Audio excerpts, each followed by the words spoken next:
You are watching Gouche Live featuring Paul Rosen. Rosie's right here. And you know what? What a great show. We've got a heck of a guy on the show today, Josh Gratton. Can't wait to get into his stories. An absolute inspiration. Jeff Potter had given me his name. We got a chance to talk. And I'll tell you what, I haven't stopped thinking about it because I know you've gone through it. Paul, we'll talk about that with you and him collectively. But man, we're very, very fortunate to get a great guest like this today. Oh, 100%. He's been through a lot. He's got a lot to talk about, and more than that, he's got a lot to help. He's got a lot of his story is going to help others, and the fact that he's willing to share it is the most important thing. He's willing to share it and help others. A real good guy. Well, that's the true courage of this thing, right? Even, when I'm a little bit before you guys, when I came out about my concussion issues in Germany. Obviously, it was a big move. For the first couple of months, we kept it secret, me being on a psychiatric drug to get through just playing with my dad there and that sort of stuff. Had I said it at that time, I know I would have been chastised. So the doctor and the management were the only people that knew, along with a girl that I had met there, Alexa Capacci. So I can't even imagine what you guys went through. Obviously, with an addiction, I was fortunate I didn't go through that. But as we all know, it rears its ugly head in all different type of manifestations. And mine just happened to be having to go on this psychiatric drug that, thank God, I got off of. Yeah, there's no doubt. There are so many guys coming out now that went through the battles with addiction, the battles with suicide attempts, and we're seeing now, with what Josh and myself are fortunate to be a part of, this puck support, is there's so many athletes and players, especially hockey players, that we've lost. Yesterday was 10 years from Bob Probert. We had Wade Belak. There's so many guys that left too early. And to me, Gooch, you were there when I was in the hospital. Why did I survive? Have no clue. Well, and I think obviously you going through with my sister too, I've come to the conclusion. I'm going to ask Josh this straight up. He's an upfront guy. I'm sure I can ask this question. The addiction part is one thing, but the one thing that we don't do is we don't establish why the addiction is there. So my sister, we both knew it. She went through it. We knew what the issues were as far as the addiction goes, and the doctors tried to solve the addiction.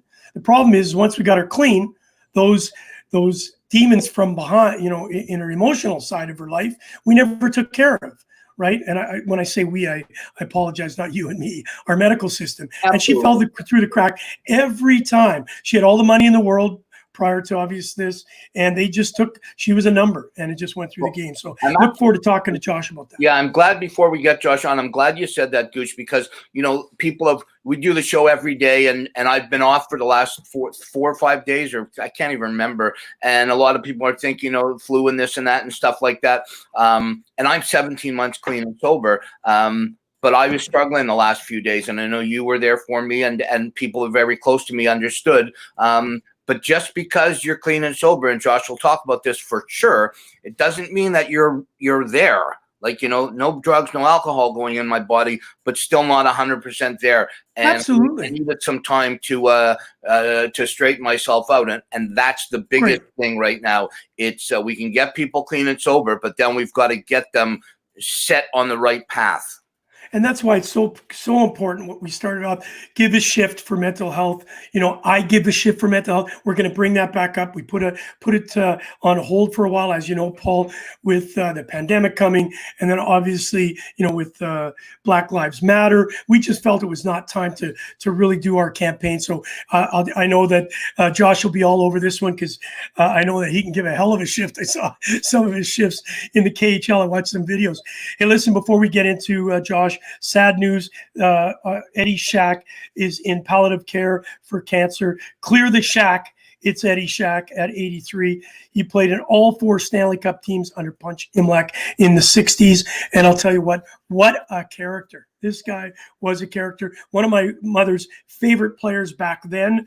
I got to see him live I don't even know what the stadium was in Minneapolis in those days when Cesar Maniego was a goaltender. They played against the Leafs, and Shacker was there. What was it called? It was called Metropolitan. It was probably outdoors.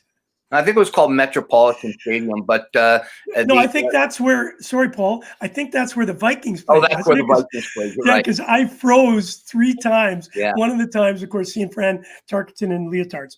All right, listen. Let's bring up this guest. No, boy. Love it. Josh, how are you, buddy? Good, guys. Thanks for having me on. I'm excited to be here. Thanks for being on. Yeah, we're really excited. And Paul talked to me a little bit about you prior. And then, of course, our friend, it's Jeff Potter, who actually connected the two of us. And obviously I called Keith right away. Keith, you guys didn't play together, but he knew of you, of course. And he's honored that you're taking time to be on our show because this show is all interconnected. Gouche Live featuring Paul Rosen. Obviously, we talk about mental health issues, but we talk about hockey around the world. And so this is a topic that we can't leave alone, of course. So thank you for joining us. Before Paul gets into the first question, I do want to obviously state that you played for the Philadelphia Flyers, the Phoenix Coyotes. You played 16 years professionally, and you're one of those guys who I got lucky to talk to a guy named Paul Stewart. I don't know if you met him along your ways as a referee. He gave me the tagline, my skates are my passport to the world. And that's exactly what they were for you because you played in the NHL, of course, the AHL, East Coast League, KHL, and a bunch of other European teams. You fought over 300 times. Man, incredible. Yeah, I 300 times. I don't remember very many of them, but yeah, I made a career of it. Got to play the game for a living, so I'm quite fortunate to be able to do that. Well, we're fortunate to have you here, Paul. Yeah. So first of all, Josh, thanks for coming on. Really appreciate it. Every time we talk to somebody who was in that enforcer role, and we've had quite a few guys on the show, and then had to deal with the things that they had to deal with off the ice, addiction and mental health and different issues. Always was very curious to that question. You were a good hockey player when you grew up, coming through the system, and then put into that role of enforcer. What was it like? The game, the last time we talked to Jim Thompson, I know Jimmy played a long time in the NHL, does a lot of things now for abuse and different things, addiction. That morning, morning skate where you knew that night that you had to go at least once. Yeah. What was that day like in your mind? Depending on the team and who you'd be fighting, it's a lot different. There'd be guys that I wouldn't be overly concerned about, and then there'd be guys that you're just dreading, but that it's your job, that you got to go out there. And for myself, I would think about it quite often, maybe a little bad pregame nap, but it's almost ready. Just wanted to get it over with right away and get usually the first shift. If I knew I was going to have to do it, I would try to get it out of the way the first shift so it wouldn't weigh on me all game and I could focus on playing the game after. But yeah, it's not an easy thing to do. It's a tough job for anyone that sticks up for their teammates. But when you know you got to do it from the day before or all day thinking about it, it takes a toll on you for sure. Paul, I know that Josh had a very good career in the OHL playing for the Sudbury Wolves, Kingston Frontenacs, Windsor Spitfires. Let's walk through how you got to be where you are today. Obviously, it's a journey coming up in youth hockey, and then having the opportunity to play in the OHL and eventually getting to the National Hockey League. Talk to us about your youth and how it moved you and got you prepared for the OHL. Well, I played AAA in Brantford, Ontario as a kid, and my family a lot of people in my family played hockey, so I was around it the whole time. But I was never drafted to the OHL, so I went and played Junior B, and I went to the OHL a year late, and then ended up making the team in Sudbury, and then just grinded out a 3-year career there. I had some good coaches that helped me out, Larry Mavety and Bert Templeton. He passed away a couple years ago, but yeah. He was a big piece of helping myself develop into a player, a power forward. He always said that if I'm going to play on the fourth line, I got to get noticed. And he never asked me to fight. He never put it on me, but he definitely put a staple in my head that. Like what I was going to have to do if I wanted to be a player at the next level. So I owe a lot to him, and he was a great mentor. Unfortunately, I didn't get to play with him for more than 1 year, or play for him for more than 1 year. But he was great. So, and then from there, I just signed in the East Coast League out of junior and played half a year there, and I was lucky enough to get called up to Cincinnati American League there. It was Anaheim's farm system, and stayed there the rest of the year, and then signed my first NHL contract with the Flyers that year. It was a lockout, and we ended up winning the AHL championship there that year. So it was that was a memory that I'll never forget. It kind of started me on my professional career from there. Is that the cup? That's Yeah, the- that was the first. I was fortunate enough to win two of them. Oh, good for you. With Manchester, but that was I had never really understood like the significance of pro hockey, and to win it your first year and the lockout year, it was that much more gratifying. That's a Calder Cup, right? Yeah. Hey, Josh, when you were just telling us that the grind, we've had players on here that have grinded and made it to the NHL, that have got, they've just walked in and they're there. But I too believe, as somebody that, when you have to work and really work hard to get to something, you appreciate it a lot more when you finally get there. Let's go back to that first day in the NHL. Now, you've grinded for years, and you've done the O, and you said the East Coast, and you probably, so many people told you couldn't do it, but you kept working hard. Templeton was great. We've had some guys that played for him said, what a great mentor. And now it's that day. You're going to play your first game in the NHL. Walk our audience through what that day was when you got on that ice the first time. Yeah, I started from the day before. I think I got told that I was getting called up, and I was just pretty surreal. Like I always had dreams that I was going to play in the NHL, but the fact that day was actually there, it was pretty surreal. And I called my family, and they came down, and the whole day was just nerve-wracking in a sense. But once I got out there for warm-up after warm-up in the first shift, it just kind of settled in. But leading up to it, it was probably one of the most nervous days of my life, and at the same time excited. So it was really a mixed emotions that I don't really even remember. It was one of those days that just everything that I was thinking about just coming true. And now that I look back on it, I wish I had soaked it in more and have more memories, but I don't have as many memories for it off the top of my head that I can think of there. Well, we've got a lot of guests joining us here. We've got Robert Wine, never misses a beat, who's out shopping and made it back. Great story. Michelle Bertz out of Timmendorfer Strand in Germany. Your brothers join us, Eddie Shack. I've got a nose for value. That was the Pop Shop. You ever remember that commercial? That was unbelievable. Yeah, that was a long time ago. Barry Shelley has joined us again. He can't miss. He actually leaves work early. And I said, you know what? This isn't Spinning Chicklets. This is just Gouche Live and featuring Paul Rosen. He loves us. So that's fantastic. We love those type of people.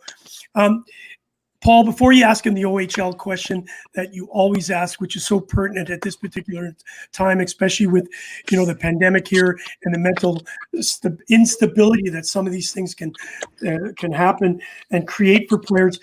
We've got Shoppy, our European correspondent, on, and he's just asking you, Paul, were you getting sick of the Mercedes studio, or was the satellite dish on top of the car not working?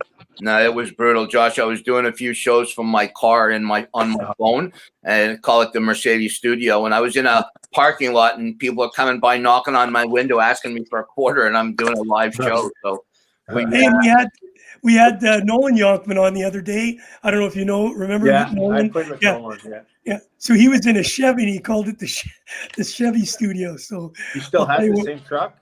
Yes, he does. Exactly. He got it fixed up. Yeah, good call.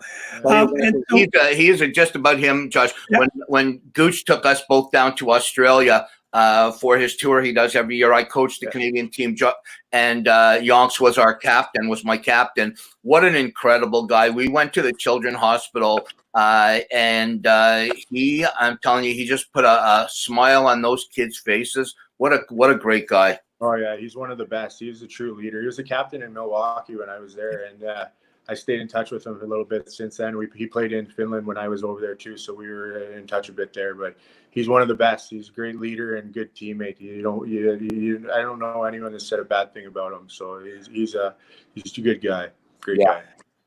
Paul, OHL. Yeah. So, this year, crazy year. Everybody that's been on the show, whether it's been in the O or the Q or the W, asked this question. 102 years of Memorial Cup. No Memorial Cup. Guys who were on the Kelowna Rockets, they're hosting it. Now it's gone. Their dream is over. Overage guys are done. What would you say to somebody if you had the opportunity who's going through that? And how would you feel if it was just taken out from under you? I think about that quite a bit, and I mention it to whenever I'm talking hockey, is like about the older guys that are in their last year and it just got taken right away. Like, you never know that there was going to be their last game or not, and they lived their whole juniors careers for that moment. Or even like in the NHL, for the guys that are in their last year of their contracts, they don't know if they'll ever play another game again in the NHL. It's really difficult to understand from my standpoint, but just remembering the last game that I played, and if I hadn't have had that memory and not knowing that it was going to be the last game, it's really hard to sink in that way, and I feel bad for those guys for sure. So I was looking on your stats, and I did notice that Keith was with the Philadelphia Flyers, but if you remember, it was the year that he was, it ended his career with concussion. So we'll talk a little bit about that. Obviously, a surreal moment for him and for me, and we got to know each other through our Stop Concussion platform. He was for the Shoot for a Cure platform. He was our spokesperson with Jerome McGinley, and that's how I got hooked up with Keith, and we started Stop Concussions in 2010, and I've never looked back since then. Listen, we have a European correspondent, Gouche Live, brought to you by the Hockey News and the great people of Paramount Sports Management. Got to throw in that cheap plug. We spare no expense here, Josh. So we've got a European correspondent. What he means to say is we have no expense account. Gotcha. Oh, the check's in the mail. But what's really cool is he always finds a way of making the story about him. It's usually me trying to make the story about me, but and so the running joke is he's one of the top journalists in Krefeld, which is a team, I'm sure you know it, the Penguins and that, and he's always got to turn it around. And Paul explained to you why he turns it into his show. Well, everybody that's been on this show at some point has a connection with Krefeld, Germany. Either they played there, they know somebody who played there, they drove through there, they had a schnitzel or a beer. So I'm not surprised that there's going to be somebody that you knew in Krefeld. Is that where you're going, Gouche? It's right here. Look at this. Shoppy never misses a beat. You played in Phoenix and San Antonio with Joel Perreault. Yeah. You played in Germany for Krefeld. Also, you played with Grant Beast. Bessie, yeah. Bessie. In Carolina. All right. Do you remember these two guys? Oh yeah, they're two good guys. I got along really well with Grant Bessie last year. In my last year in South Carolina there, then he had signed a 2-year deal in Krefeld. He loves it there. He's raved about it. I keep in touch with him quite often. Yeah. So. Are you still playing? Like as far as will you keep on skating? No, I might play a couple tournaments or just. But right now that I'm coaching, I just took an assistant coaching job in OJHL here for the Collingwood team here. So I'm excited to get going with that and stay involved in the game on a different level and hopefully help some kids develop. Grade 6 degree to Krefeld. Well, we got to keep you in shape because I did accidentally, if you don't mind me after, I'll show you I don't know if you've seen it, Paul. Holy macalarchy. It looks like Bobby Hull, but this version of it. You stayed in great shape. I know the picture you're showing. It's unbelievable. I don't think we should show it because, you and I, Paul, had bodies of a Greek god very similar to that. Now we've got bodies like Greek salad and we got a lot of feta cheese hanging with us. But with Josh, I'm hoping that we get a chance to bring him over to Australia for maybe his final swan song. Well, the only retirement we bring him to Australia if he's allowed to play for Canada and I can get a chance to finally win. All right. Well, we'll start negotiating that contract. I need some power play time for the first time in my career. So you'll get on. Guarantee one thing. If I'm coaching Canada and you come with us, I'll guarantee a spot on the power play.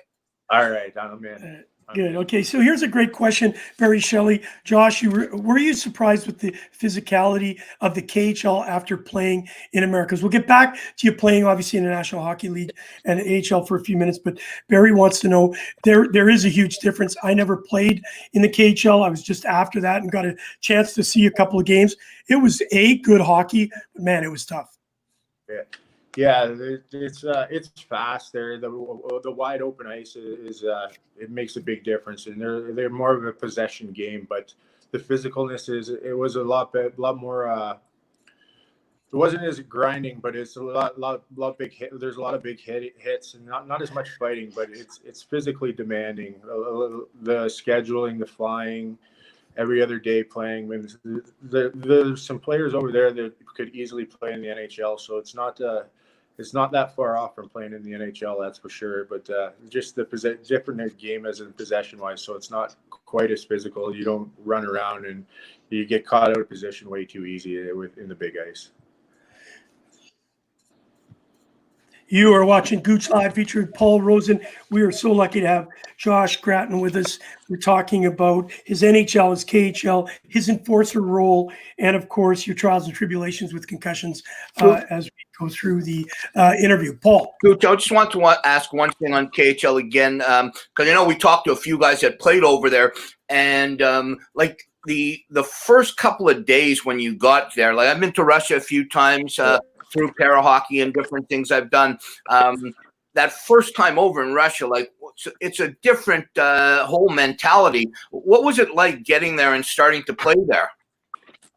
It was really. I had signed the contract in the middle of the season. I left the American League, so I went there and I got thrown right into the fire. I got picked up at the airport and my head was on a swivel the whole time. I didn't really know there was so many people, the different language. It was just my first real time going over to Europe. And I've been to Europe, but they speak a lot more English there. It was kind of felt like I was on an island by myself for the first little bit. There was one or two other imports and a couple other imports that were from Sweden or Finland. So it was a really big, it was a big eye opener, and you had to figure it out really quick. And the hockey's hockey. You get on the ice, you can figure it out easy. But away from the rink, it was very difficult. And by the end, it's lonely and it's long years when you're there by yourself. But you have your imports, but it's still you're in Russia, different food, different culture, and it takes like I said before, there's some things that take a toll on you. But that definitely was one of the things that makes you appreciate home a lot more than absolutely. Any other. Yeah. Did you get paid in cash? Who was the guy, Gouche, that told us he got paid in cash? It was a suitcase, came into the room and the guy gave him a suitcase in cash and he walked out. Who was that? I can't remember. John Graham. John Graham. Yeah. We did that. They did that too. I would go back to the hotel and pour the protein powder out and put my money into the protein and powder and put the powder back in to hide it from people. So you never know what you're getting over there. That's for sure. It's amazing Putin didn't send some of his KGB members to steal the money from you. Yeah, and listen, I got a chance to go to Moscow many years ago. And I did not expect, as you're saying, I did not expect what I saw. You know, the wealth. You know, I don't know if I'm sure you've been to Moscow, downtown Moscow, where you just look, it's another New York. You know, they've got Mercedes shops and Rolls Royces and Maseratis and people. It was just absolutely chaotic. Was that when you went outside of the bigger metropolises, was it the same or was it more subdued? A lot more subdued, but like there's in Russia, there's rich and then there's poor. There's no middle class. So it's really, there's a big difference. If you have money, you're comfortable. If not, you're scrambling around there. And like that's the one thing I noticed. The biggest difference is there's no middle class. Like and outside of Moscow has got everything you need. But you go to some of those smaller towns where there's some teams. You're grinding, and it makes for a real long year. That's exactly what I would put it exactly the same way. First time I saw it, you either have a Mercedes and you're set, or you're in a line for a loaf of bread. Like there's no in between. Yeah. It's you, Paul.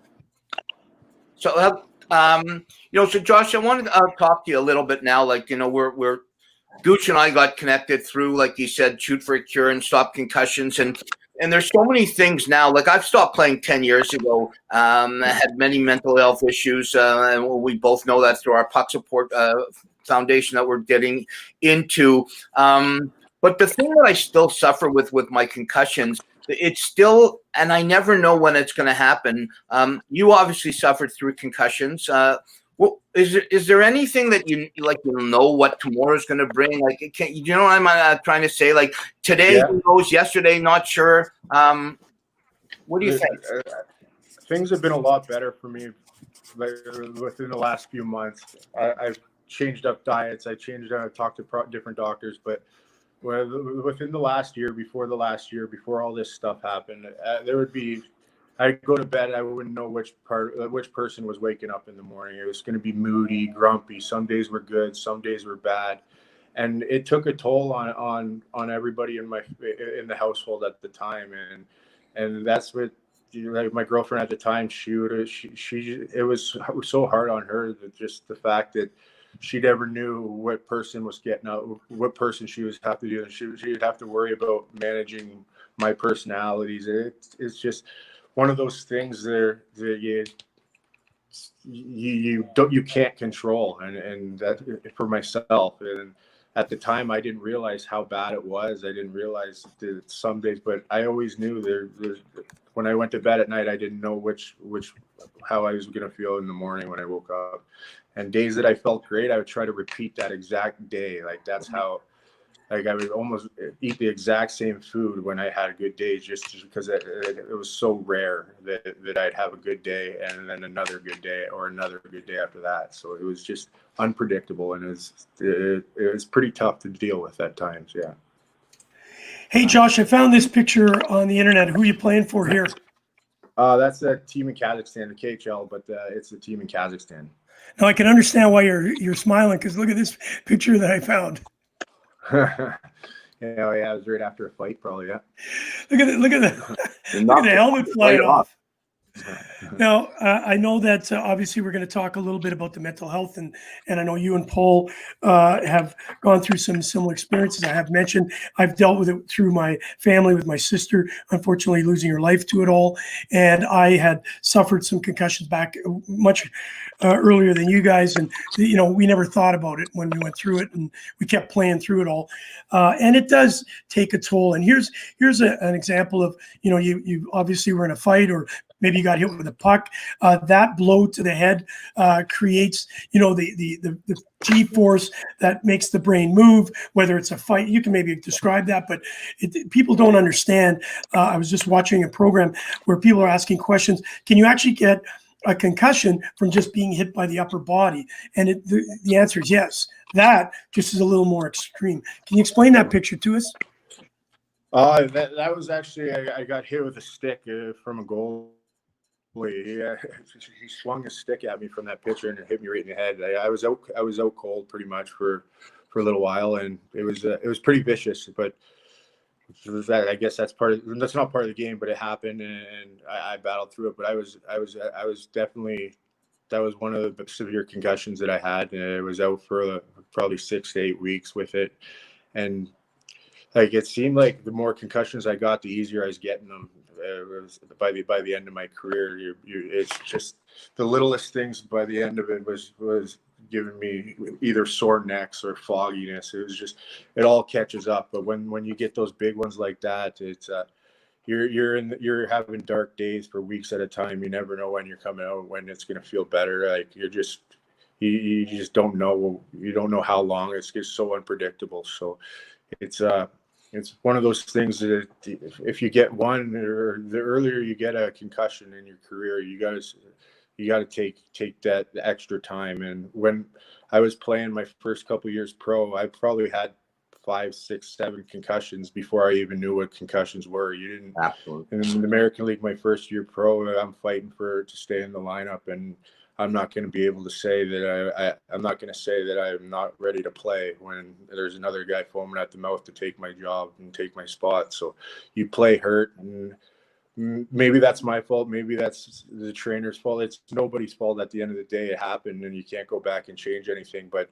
if I was to tell anyone about like if they could have a little more education, or the NHL or even in junior hockey, they should educate the players, and they have spotters out there, but the players are still going to come back and play if they can. And the players got to take it into their own hands in a sense to put themselves out there not to play. You know, that's good. That's the only person at the end of the day that's going to, you know, that it matters at the end of the day, you know, that it affects that person. Yeah, 100%. I couldn't agree with you more. The one thing I will say and step in and say, it was definitely not your fault. Like, there's no way back then that a player who is trying to make his career and stay in the lineup, that it should be up to him to answer those questions, because you're always going to say that you're okay. You can't lose your job. It's one of the craziest things that drives me nuts about people that talk about it now, that, well, the player should have said this, or the player. No way. That's where we need to step in. That's why things like Stop Concussions and Connected and puck support are coming into play, because they're going to take that away. They're going to allow the player not to have any say other than, you got to get help. You need help. So let's get into the mental health. Is it okay, Gouche, we'll get into the mental health part of it now? Yeah, I just wanted, before you got into it, I just wanted to show up. Look at this. This is, tell us about, I think you asked the question earlier, Paul, about the psyche of a fighter. You know, I was doing a little reading. Your story was unbelievable. It just came out. So then I took it a little farther, and I want to ask this question. Do you know Zenek Konopka well? Yeah, okay, I do. We fought a couple times, and we know. I noticed that. A lot of mutual buddies. Yeah, so he's a good supporter of us, and he's been on the tours and that. And he was telling us about when we asked him questions, because I was not a fighter, so I was. I'm not going to say I was scared.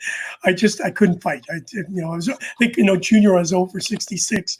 So I stayed away from that part, but I had so much respect. I was a pretty good player, so guys like you would take care of us, I guess. I was so blessed to have that, because I know I probably wouldn't have gone as far as I did without having that, and I really respect that. How were you treated? You knew you had to step up for your teammates. How did those guys take care of you? Were they great to you, or did they just kind of shrug it off and say it's you're part of the game? No, every player on the team respects a guy that's sticking up for their teammates. And if you don't, you're not a good teammate. Like, if you don't respect the guys, if it was the best player or the worst player, if they showed up and dropped the gloves, they're doing something for their team. It's not doing it for someone else. And I've never had one. There's not one player that I've ever played with that I would say didn't respect it back. So the guys, the skilled guys, from the skilled guys to the trainers, they all know what you're doing, what you're putting your body on the line, and they all respect and show you respect 100%. Did you ever get the tap? Sorry, Paul, just one last question from you on this part. Did they ever tap you on the shoulder? And you knew you had to go out? And you know what? I always said the coach should never have to tap you on the shoulder, because you should know that's your job anyway. And okay. If you're out there protecting a teammate, you know if that's your role, and you know when you shouldn't have to do it, whether you want to or not. That's your decision. But I personally never had a coach give me a tap and say, go get that guy.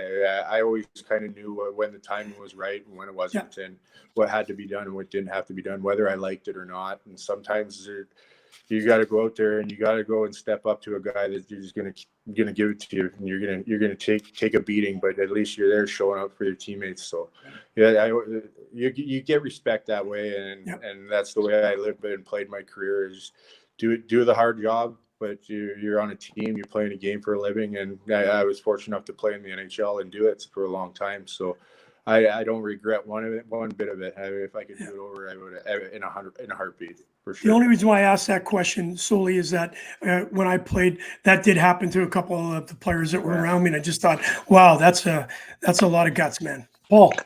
That picture there with that you were fighting the guy from New Jersey. Was that Mike Rupp? from Jersey? Mike Yeah, Rupp. it was Big Rupper. Yeah. Okay. Look at that guy. Look at the size of that dude. Oh, Mike Rupp. Yeah, I brought a kid over from Kazakhstan, Max Beerbreyer, who he played with Mike on a line in Albany with the River Rats. And I remember Mike quite well, going up for dinner with him a few times. Very big guy. He scored a huge goal to win them the cup, too. Yeah. That Yeah, 0-2 that's goal right. to win them the cup. Yeah, I just thought I'd throw that in. Anyways, so one thing I'm really interested in, and I know our audience is the mindset of the player now. There's so much out there right now. We talk about it all the time. You know, we as an amateur athlete, we didn't have anything. When I retired after the Olympics in 2010 in Vancouver, there was nothing. I just went into a dark hole. I had my addiction with my drinking and my drugs and that. You know, I'm 17 months clean and sober, but I've had an up and down recovery, sometimes more down than up. Where are you now? Talk us through, because I know you're doing an incredible job for the player who is struggling and suffering, and it is so huge, Josh. You know, hats off to you for being so strong. The journey, and where are you right now? For myself right now, I'm the best I've felt. I went through some dark days in the last year and a half. I was struggling with some addiction problems, some drinking, and I think a lot had to do with being scared to move on to the next chapter of my career. I was hanging on to keep playing because hockey gave me that balance and gave me that structure and the camaraderie. And when that all kind of went away, the season ended, and then I didn't know what I was going to do. It was going to be over, not over. I lose that structure and routine that's such a big part of my life. For myself, I'm a guy that thrives with routine and being told what to do, when to be. And when all that ended, I kind of isolated myself and kind of was scared of moving on to the next chapter of my life. So it took a toll mentally, and like I want to say that it doesn't happen very often that I was one of a kind, but it happens all too often. There's lots of guys that when hockey's done, they don't have that outlet. They haven't set themselves up for life after hockey. And you know, they should be. I would hopefully moving forward, I'd like to be part of it. Is have set something up or be outlets for other people to have when they're done hockey. And there's not just NHL players. There's guys that are 23 that are used to playing hockey since they were juniors that finished 2 years pro, and they don't know what they're going to do with their lives after. They don't have those outlets. And it could be a guy that played 16 years. It could be a guy that played 1 year junior. They don't know the difference. And then you're used to being out and partying, or you're used to being out drinking, and then you feel your mind it escapes the reality of what's next. And that's what started for me is I was doing stuff to escape reality and escape it was escapism is of all the stuff that I was putting self-medicating. And you know, it took a couple of good people in my life, a girlfriend and a best friend, that seen me that I was like pretty broken. I was in a dark place, and they stepped in and helped me immensely and got me over that hump and made me realize how to love myself again and take care of my body and take care of my mind.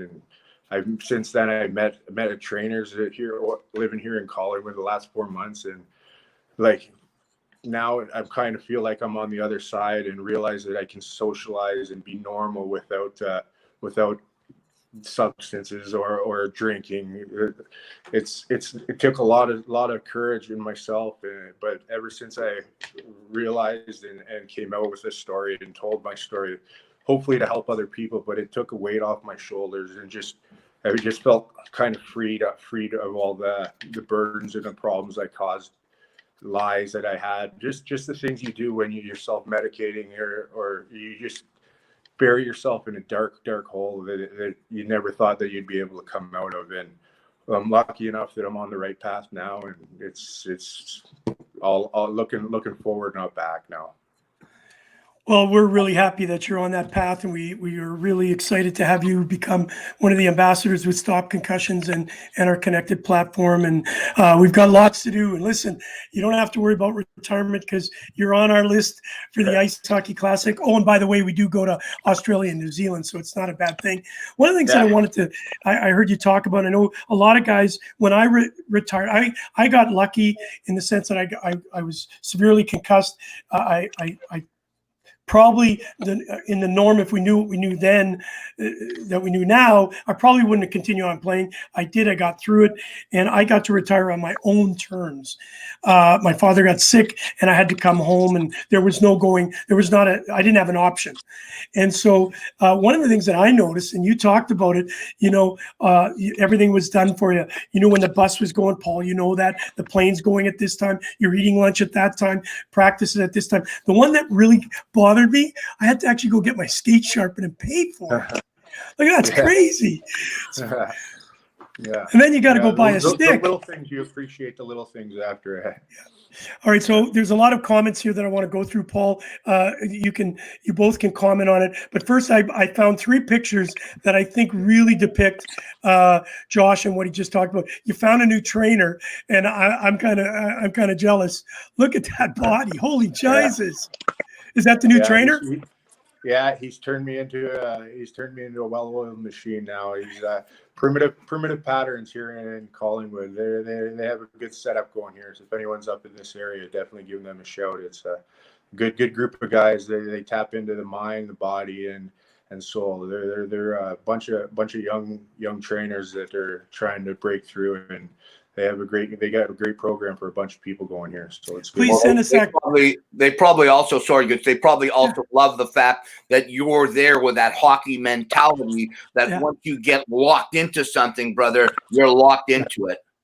Yeah, that's what they said. They seen me when I first came here. I was broken. I was beat up from just whatever was going on from before, and I came here and it was a fresh start. And they seen that I wanted to change, and they've done everything they could to help me. And I wouldn't be where I am right now without them. Those guys, they're what they've done for me is could never repay the appreciation I have. Please make sure you send the contact to me, obviously through email, and we will. Because what they've done for you is incredible, and certainly, Paul, what do you think they could do with a couple of 61-year-olds? Well, I don't know if they even want me to take my shirt off in the gym, but we'll. Hey, you can take your shirt off. I can't even go by a beach right now because I'm being pushed by the water. Greenpeace shows up, wants to save the whales. Hey, listen, we've got some really great comments here. If you don't mind me going through them, we have a young man. His name's Robert Wine. Paul has met him on several occasions.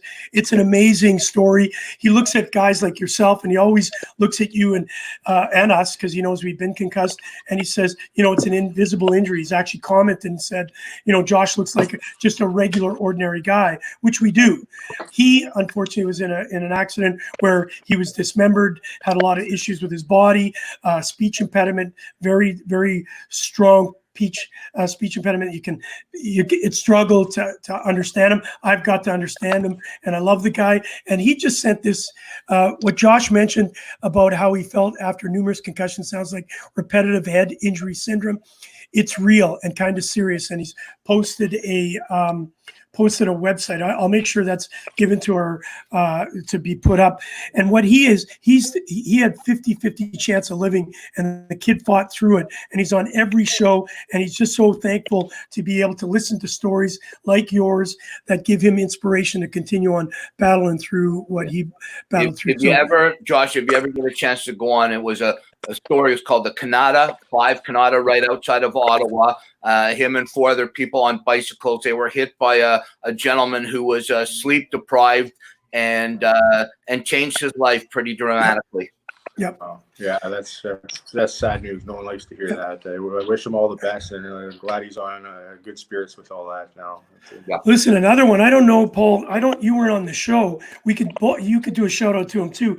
I don't know if you know Sam Trapolino and his beautiful daughter Marnie. They're unbelievable on the show.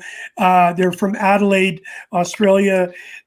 Josh, and they're part of the new Stop Concussions Australia. We were supposed to launch it on this trip that we were going on now.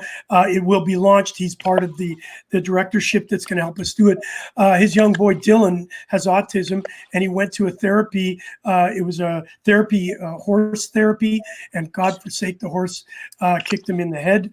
And I don't know if you knew that, Paul, but he is battling a little bit with that. So I wanted to do a shout out to Dylan. It was a couple days ago. He is doing much better, but you know what? We just can't take life for granted because things can change in an instant. Was Ice Guardians on point with talking about the uniform gear aspect and it being a key role in injuries now versus years ago? From Misty Tanner. I'm not sure what the question is. I saw the movie Ice. I think she was meaning is like, from what I get from that question, is like the pads and stuff make a bigger difference for concussions. Is that what she's asking? I'm not Misty, sure, please. Okay. Misty, before Josh answers that question, if you don't mind just typing in and helping us old guys figure out exactly what you were saying. Here's a great message. You rock, Joshy. Love you. Yeah. Also from Australia, piping in is Aaron Kuzak, also part of the Stop Concussions. Great to have you on, Josh. An amazing story. Barry Shelley asked this question. Can you see the question? Yeah, I can see him. Yeah, Franklin. No, I didn't play with Frank Bialowas, but he was always around the rink when I think his nickname was Frank the Animal. He was a big tough guy in the Bantams days. He had a big long ponytail too. He was one of the toughest, I guess, to ever go through the Philly system. So did you have a nickname? Did you have a nickname? No, Bam Bam. But I got to go back to the question because Zenon and our friend Paul almost went at it in a exhibition game. I was coaching. He came after me and came into the bench. He's a little bit. He's probably one of the most fierce competitors I've ever played. It's unbelievable. We love him. His own leg to win a game. He would do anything. He was so hard to play against when he was in Ottawa, and then he would grinded his way up all through the East Coast, American League, and it was hell playing against him. He works so hard, and he would do anything to win. And if he was losing, he was going to make sure other people were going to pay the price. He was a good face-off guy too, Josh. But what happened was I was having a conversation with the referee. He, as the captain of the U.S., snuck through, heard it, didn't like what I was asking the referee to do, and went nuts on me. He was almost going to come in the bench and hammer me. I believe it.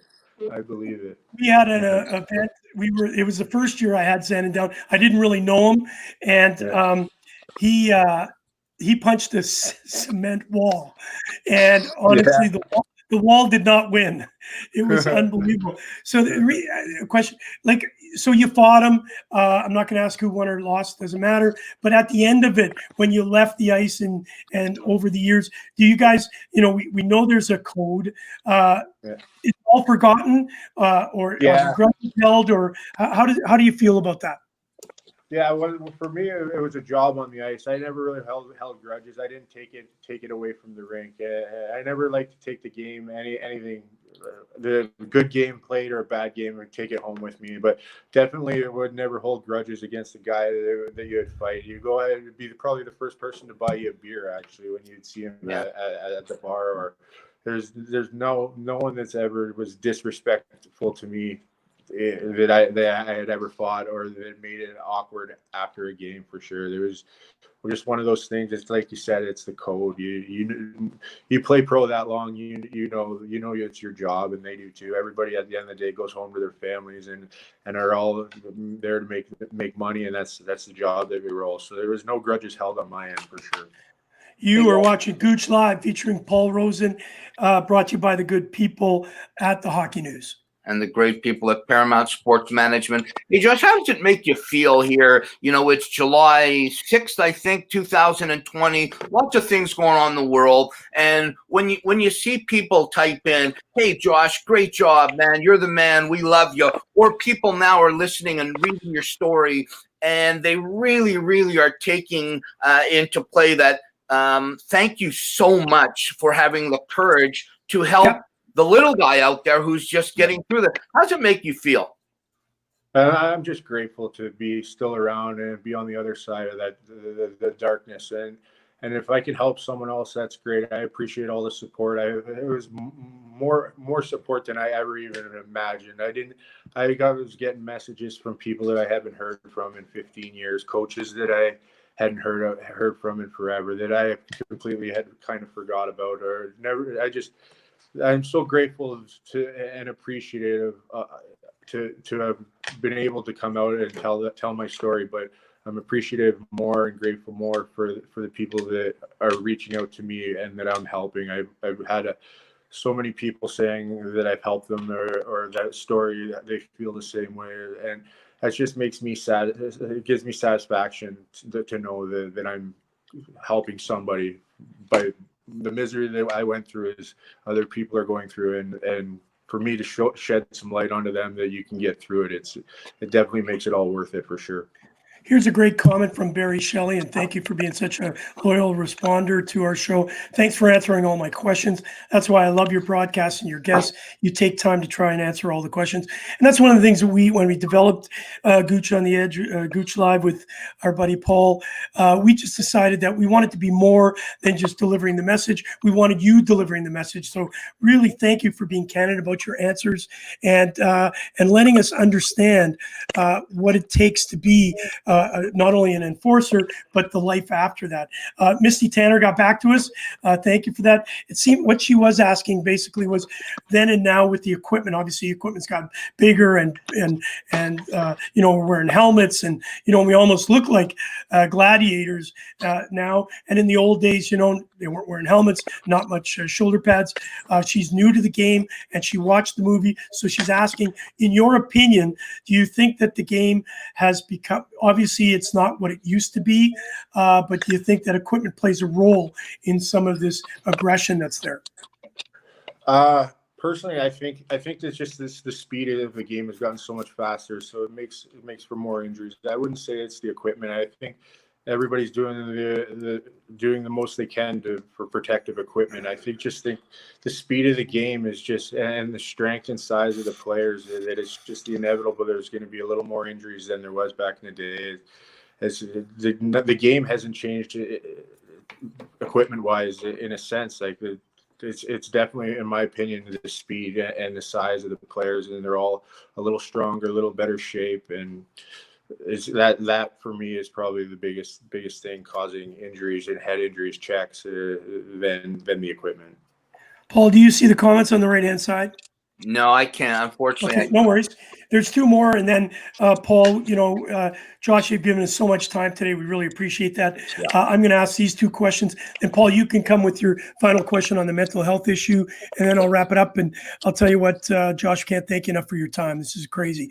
How hard was it to turn the switch on when the game started, and then to turn it off once the buzzer sounded? As a player, and if you don't mind me just saying before you answer that question, as one of the players, obviously, you know, when you played over in Europe, that if you were one of those Canadians, Americans, and you were their goal scorer, you know the pressure that was on you every single game. Just like an enforcer, you know, you had to perform, and you probably saw it yourself. If you didn't perform, whether it was being an enforcer or scoring goals or entertaining the crowd, you were gone. So I felt the pressure every time the puck dropped. I knew I had to be. I couldn't take a day off. I couldn't use the excuse, well, I didn't feel well. Right. And so once the buzzer went, the buzz was still there, whether you had a great game or a bad game.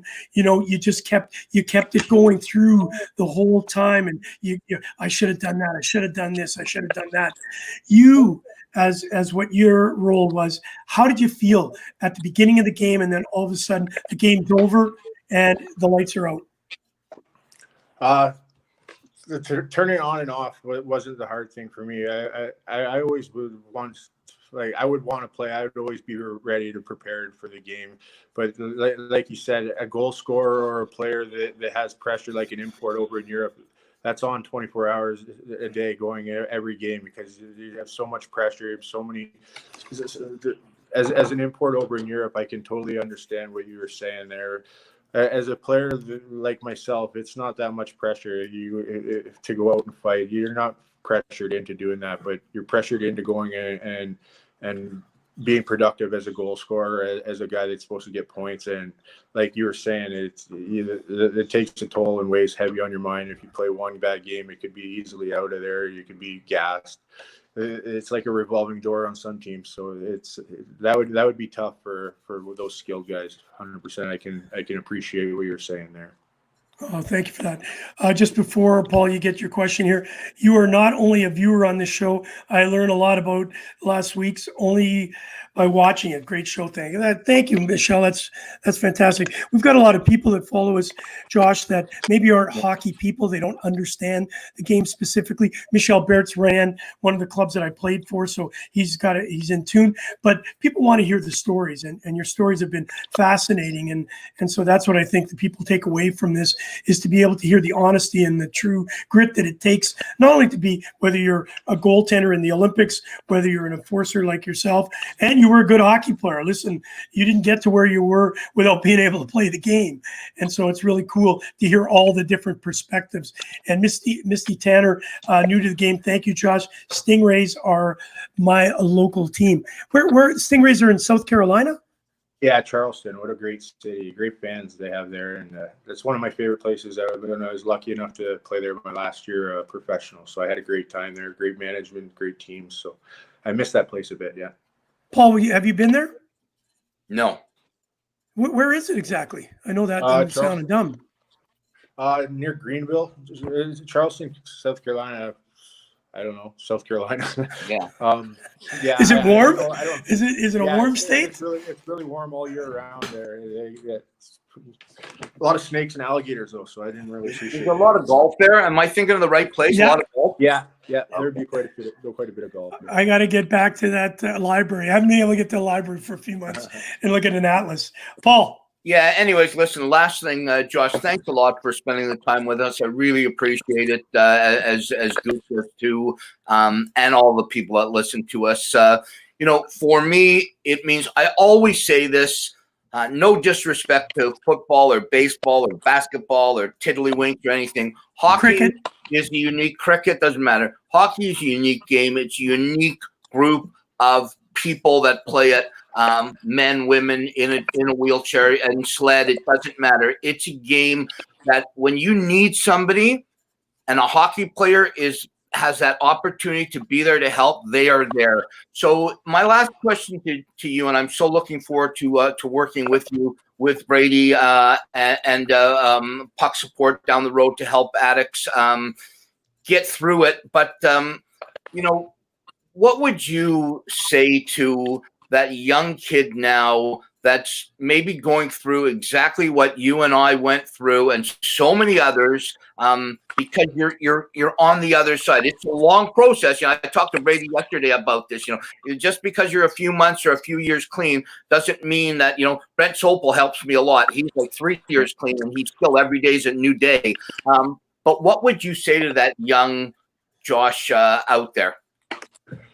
I would just say, you're not alone. There's going to be good days. There's going to be bad days, but don't be afraid to ask for help and take care of your body, take care of your mind. And when those bad days are there and you want to break down, don't be afraid to ask for help, because there's always someone there that you don't think that remembers you, or you don't think that they care, and that's totally wrong. And just be happy, and on those bad days, don't be afraid and don't be alone.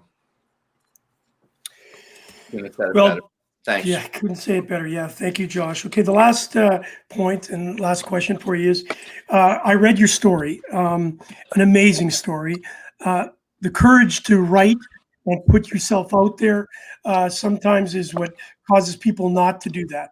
Yet you have opened up yourself to what we used to think was weak or a weakness, we believe in. Paul and I both understand it. It's really courage. It's one thing to park it away. It's coming back. So if you don't deal with it, you're going to be dealing with it at one point of your time. How hard was it to tell your story? Because it's pretty in depth, and I've heard you on a couple of there was one interview that I went back and heard you talk about some of the dark days. How difficult was it for you to do that? And we applaud you for that.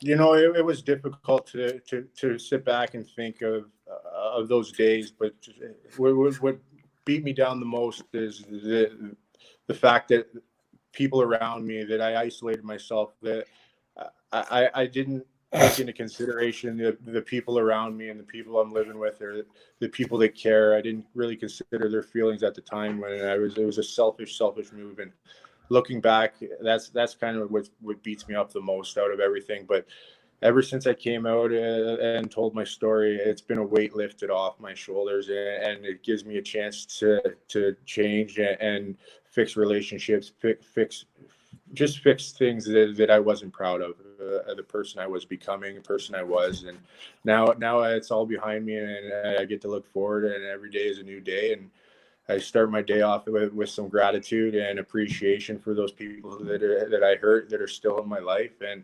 And now I just move forward and worry about my mind, my body, and soul, and just be happy.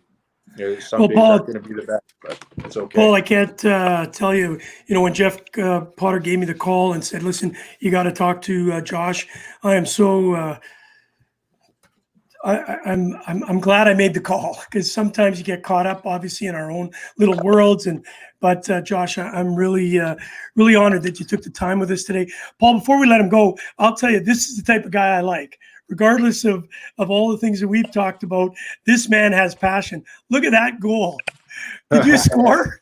Look at I hope I scored. I hope it wasn't another guy scored. I look pretty silly, but no, I did score. Hey, and I take this. I mean this, and notice they said white man can't jump, but look at that. You've got 36 inches on that height. You remember where that was? Yeah, I was in a playoff game in London. It's the London Knights. Yeah. Oh, okay. I can. Yeah. That was a good buddy of mine I scored on too, so it's a good picture to rub in his Who face. was it? Chris Houle. Now, is that in London? Yeah, that was in London. Yeah. Yeah, there we lost with Winder Spitfires instead, eh? Yeah, we lost the series though, so it wasn't. Can't brag too much. Did they boo you when you scored? Probably. They booed everybody from Windsor. In London, yeah.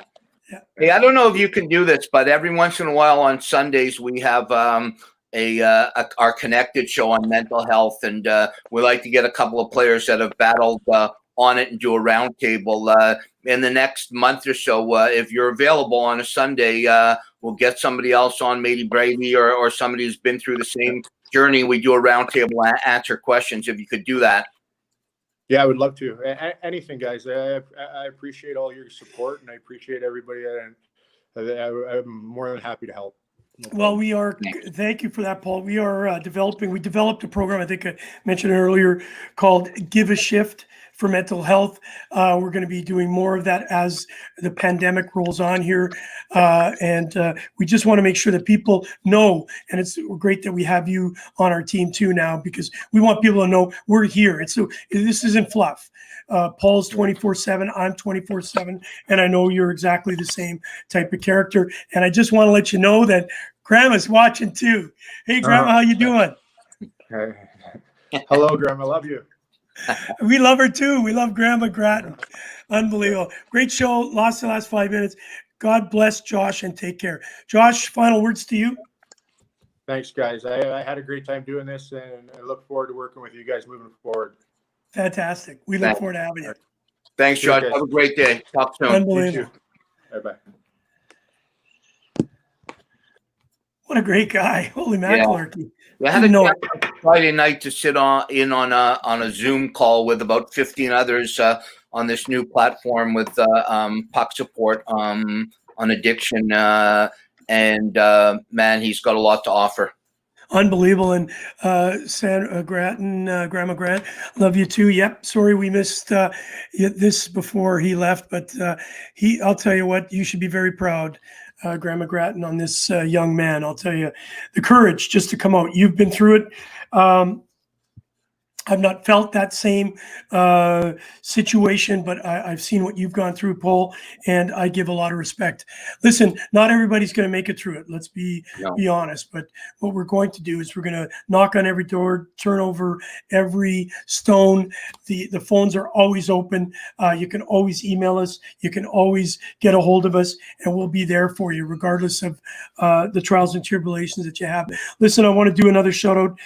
Eddie Shack, one of the greatest entertainers in hockey, struggled for the last couple of years, and now unfortunately is in palliative care. Our hearts go out to him and his family. We just did it last year. We did that thing. I think it was last year. We did the event at the International Center, and Ken Reed and Eddie were on stage because absolutely his book. Eddie looked great, and I've done a few things over the years with Eddie where you have to be careful because Eddie, the 4-letter word, and Eddie were like and the another.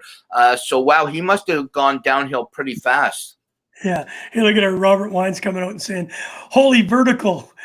Isn't that a Batman? Man, most people can't jump that. I can't jump that high in normal shoes. You're right. Even if I jumped off a chair, I couldn't do that. Listen, tomorrow we are looking at, Thursday we have Phil Pritchard coming on. We're going to talk the Stanley Cup, which is really exciting. And we're just waiting to confirm Chris Dreger for Wednesday. Tomorrow's King. Sorry? Yeah, great goalie. You'll be able to chat with him about it. And of course, we've got tomorrow King's Cross. Hey, listen, great comment here. Good night from Germany. Take care, stay healthy. And this is another reason why hockey is so great. The willingness to bear it all and show you there's hope. And there is no question there is hope. Paul, you have a great night, bud. Great weather. Can't complain anything about it. Tomorrow and on Wednesday, we'll talk a little bit about what's going out in the sporting world. It's getting closer for some of these leagues to start up. I'm still not fully confident that any of these leagues will get off the ground solely for the fact of what we're seeing going down in the United States at this particular moment. We certainly would love to see it, but we certainly don't. The only reason why I'm laughing, Paul, is King's Cross is in Sydney, and we don't want to go to King's Cross because it's a little bit of a shady area of Sydney. I meant King's Corner. I've been to King's Cross when I was single. Yes. Shh, don't tell anybody about it. Yeah. All right. I just actually did. Don't tell anyone. You've been watching Gouche Live featuring Paul Rosen, brought to you by the good people at the Hockey News. And the great people at Paramount Sports Management. Jeff Armrall, you're the man. Hey, listen, Paul, take care. Listen, we're all on the side, kid. We're hoping you're feeling better. You look great today. You sounded great. And I'll tell you what, we were blessed to have Josh Gratton with us today. Absolutely, 100%. And don't forget, like we're doing this, you talked about before, the people that have gone through it. Josh has come through the other side. I've come through the other side. But we're doing this for the people that haven't, like the Bob Proberts and the Wade Belaks and Rick Rippins and Karen Goulet's. We got to do it for them. You got it. All right, Paul. Good night, kid. Take care. Let's play some hockey.